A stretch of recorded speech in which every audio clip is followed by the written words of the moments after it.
Sikur të më pyesni për mirësinë më të madhe, të cilën Allahu subhanahu wa ta'ala i ka begatuar të robërit e tij, do t'ju flisja për mirësinë e Kur'anit. Sikur të më pyesni për natën më të mirë të vitit, do t'ju flisja për natën e zbritjes së tij, natën e Kadrit. Ajo është një natë e cila nuk i përngjason natët e tjera, është nata më e mirë në të cilën ka zbrit libri më i nderuar përmes melekut, ëngjëllit më të dallum tek profeti më i bekuar sallallahu alaihi wasallam. Allah subhanahu wa ta'ala thot Lejlatul Qadri khairu min alfi shahr.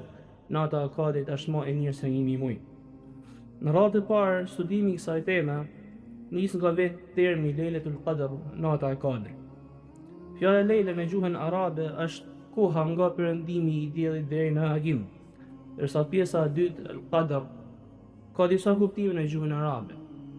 Madhësi, madhështi e pozit, gjykim e caktim dhe po ashtu edhe ngushtim. Dietarët kanë dhënë disa shpjegime pse u quaj Lejlatul Qadr, nata e Kadrit. E para sepse është natë e pozit dhe madhështi të lartë tek Allahu subhanahu wa ta'ala. Po ashtu sepse i jep vlerë, i jep qadër atij që e gjadhëron me adhurim atë natë. Sepse ngushtohet toka nga prania e shumët e ëngjëjve që zbresin në të, dhe po ashtu sepse lidhet me kaderin, caktimin e Allahut azza wa jall, në të shkruhen e ndahen për vitin e ardhshëm çështje si furnizimi, afatet e jetës, të mira dhe sprovat, dhe po ashtu çështje të tjera. Kjo natë ka veçori dalluese në dallim me natët e tjera. E para është nata e zbritjes së Kur'anit. Transmetimet e tregojnë se Kur'ani i madhnuar ka zbritur një herësh nga Lauhul Mahfudhi në Beitul Izza në qiellin e dynjas. Pastaj ka zbritur në tokë pjesë sipas ngjarjeve dhe nevojave gjatë 23 viteve. E kjo është fjala e komentuesit të njohur të Kur'anit, Ibn Abbasit radhiyallahu anhuma. Është më e mirë se 1000 muaj, si thot Allahu azza wa jall, nata e Kadrit është më e mirë se 1000 muaj.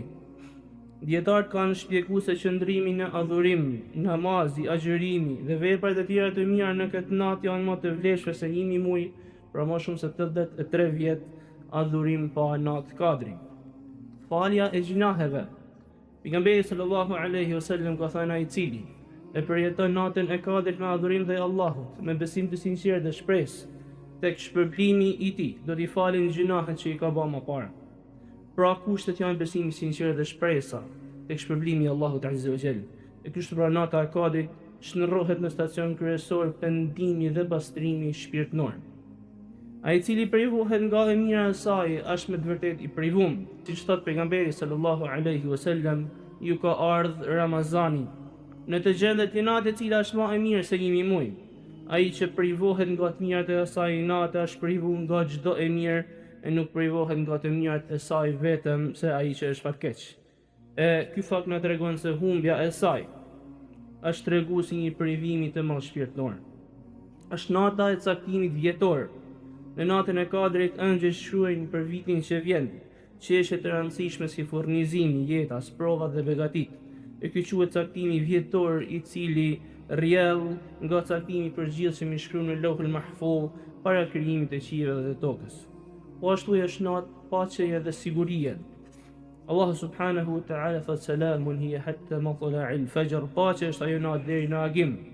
E komentet kuranore e shpjegojnë këtë natë si natë e sigurt nga e keqja, e mbushur me paqe dhe të mira deri në lidhjen e agimit, siç e thek Ibn Jariri, dhe po ashtu një natë ku shejtani nuk mund të veprojë likësit e tij si në netët e tjera, siç e thek dhe përmend Mujahidi.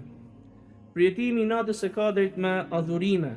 Në këtë pikë dietarët kanë rënë dakord se është e pëlqyeshme që të përjetohet kjo natë me adhurim ndaj Allahut subhanahu wa ta'ala, ndërkohë që profeti sallallahu alaihi wasallam qëndronte në itikaf në xhamin e tij në 10 në fundin e Ramazanit, dhe kur hynin këto net e gjadhronte natën me adhurim, e zgjonte familjen e tij dhe i largohej bashkëshortës së tij. Kam thënë disa pika të cilat lidhen me natën e Kadrit, këtu do t'i përmend shkurtimisht, normalisht sepse do të jetë më e zgjanuar në librin që do të botohet. A është nata e Kadrit e veçantë për këtë ummet dhe a do të vazhdojë të ekzistojë, kanë thënë dietar. Kjo natë është që mund të jetë posaçme për këtë ummet, sipas mendimit më të saktë të shumicës së dietarëve, duke lidhur me jetëgjatësinë e shkurtër të këtij ummeti në krahasim me popujt e mëparshëm. Shumica dërmuese dietarëve mendojnë se nata e Kadrit do të vazhdojë të jetë e pranishme deri në ditën e gjykimit, ndërsa pretendimi se nata e Kadrit është refuzuar nga sahabët, ashtu siç e Abu Huraira radhiyallahu anhu. Ku dhe kur ndodhet nata e Kadrit? A gjendet vetëm në Ramazan apo mund të jetë jashtë Ramazanit?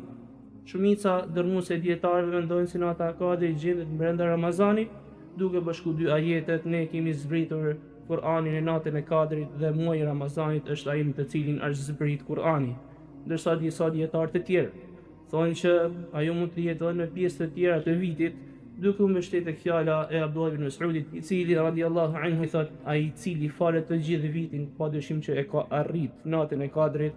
E kur i mbërriti kjo fjalë Abdullah ibn Umerit, ai tha: Allahu e mëshiroft Ebu Abdurrahmanin, sigurisht që ai dinte se ajo është në 10 neçin e fundit të Ramazanit, por donte që njerëzit të mos mbështeteshin ato 10 net.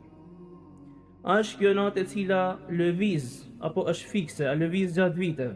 Lidhur me këtë temë, qëndrimet e dietarëve janë të ndryshme, ndërkohë që Ibn Hajeri, Allahu mëshiroft, i ka përmendur në librin e tij Fathul Bari rreth 46 mendime dhe e përmbyll temën duke thënë: pas shqyrtimit të kësaj çështje, na bëhet e qartë që nata e Kadrit gjendet në muajin e Ramazanit në 10 netët e fundit të tij, në netët tek e pa caktuese në cilën prej tyre konkretisht, sepse lëvizën çdo vit.